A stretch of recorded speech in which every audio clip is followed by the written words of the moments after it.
Sr. Presidente, Sras. Deputadas e Srs. Deputados, chega então ao fim, hoje, o labor da Comissão Parlamentar de Inquérito, a que tive a honra de presidir. Desde o início deixei claro que exerceria a função com total rigor e independência e por isso me abstive em todas as votações da Comissão, incluindo o relatório final. Repito aqui formalmente o meu louvor e agradecimento às Sras. Deputadas e aos Srs. Deputados que fizeram parte da Comissão Parlamentar de Inquérito, tanto efetivos como suplentes, em especial aos membros da mesa, ao relator da Comissão e àqueles que tiveram o encargo de coordenadores de grupo, o seu exemplar empenhamento no cumprimento do mandato recebido.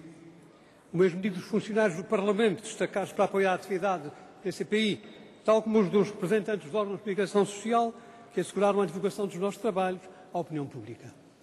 Realizou a CPI dentro da estreita margem de tempo fixada para o seu mandato, prolongada com calculada parcimónia, um número apreciável de diligências instrutórias, incluindo a inquirição de cerca de 2 dezenas de testemunhas, todas entidades, todas consideradas como testemunhas válidas dos factos em análise. Como única exceção, que deu origem ao procedimento legalmente previsto, todas as entidades solicitadas se prestaram a colaborar com a Comissão de Inquérito, cumprindo assim o seu dever cívico. A Comissão de Inquérito, por iniciativa potestativa de alguns de seus membros, requeriu às entidades judiciais competentes peças de processos criminais em curso, no entendimento de uma parte e outra partilhado que o segredo de justiça, nos termos da lei aplicável, não é oponível às comissões parlamentares de inquérito.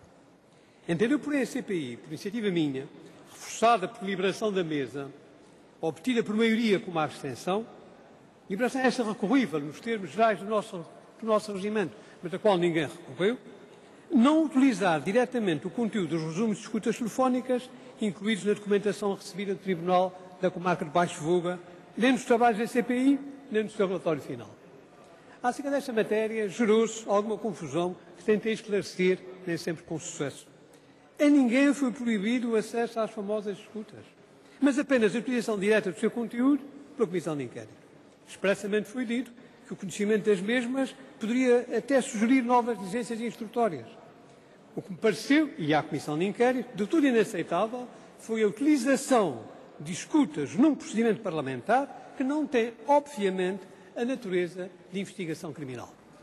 Na verdade, a Constituição declara invioláveis o domicílio e o sigilo da correspondência e outros meios de comunicação e proíbe expressamente toda a ingerência das entidades públicas na correspondência, nas telecomunicações e nos demais meios de comunicação, salvo os casos previstos na lei em matéria de processo criminal. É o artigo 34, número 1 e 4 da Constituição. Por outro lado, a mesma Constituição considera nulas todas as provas obtidas mediante abusiva intromissão na correspondência ou nas telecomunicações, aplicando-nos o mesmo regime que determina para as provas obtidas mediante tortura, coação, ofensa de dignidade física ou moral da pessoa.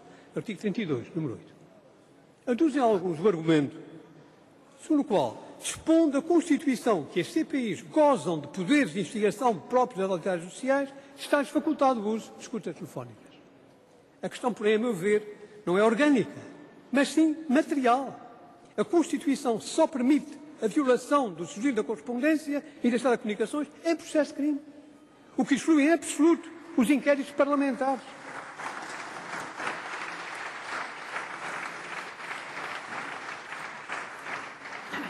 Porque os inquéritos parlamentares visam apurar responsabilidades na natureza política e não investigam e punem crimes, função do Estado constitucionalmente atribuída ao Poder Judicial.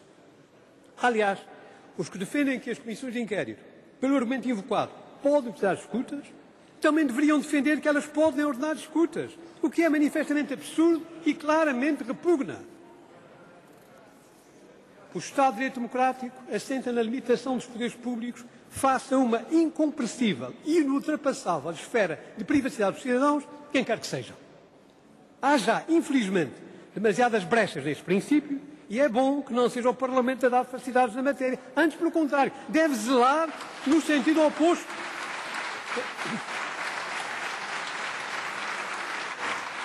Em defesa dos direitos dos cidadãos e das cidadãs.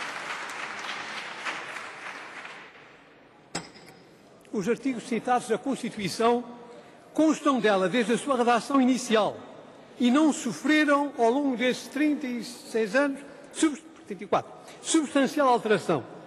Como deputado constituinte, congratulo-me com o continuado reconhecimento da profunda sabedoria de tais preceitos.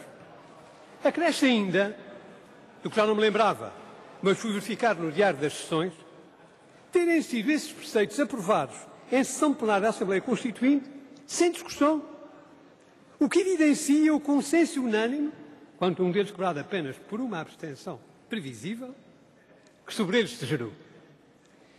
E como se o já referido não bastasse para justificar o meu apego a tais princípios tão fundamentais, os preceitos em causa foram transcritos, palavra por palavra, do projeto de Constituição apresentado pelo PPD, que assim se designava antigamente o Partido Social Democrata.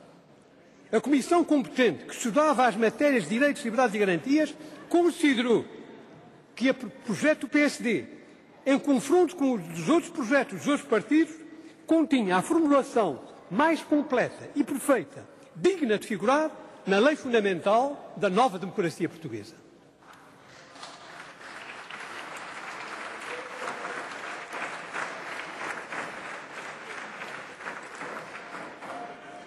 Os preceitos da Constituição, enquanto constam do seu texto, têm igual valor jurídico, mas no que toca aos direitos, liberdades e garantias, esse valor é reforçado por instrumentos internacionais a que Portugal se encontra vinculado, nomeadamente a Declaração Universal dos Direitos do Homem, da ONU, e a Convenção Europeia dos Direitos do Homem, do Conselho da Europa, esta última com peculiar garantia jurisdicional.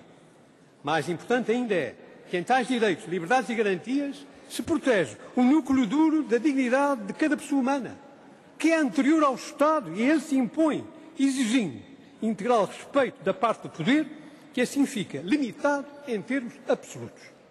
Com tantos e tão fortes argumentos quanto à questão das escutas, a CPI procedeu bem. E eu pude terminar a missão com o melhor prémio, de consciência tranquila. Muito obrigado.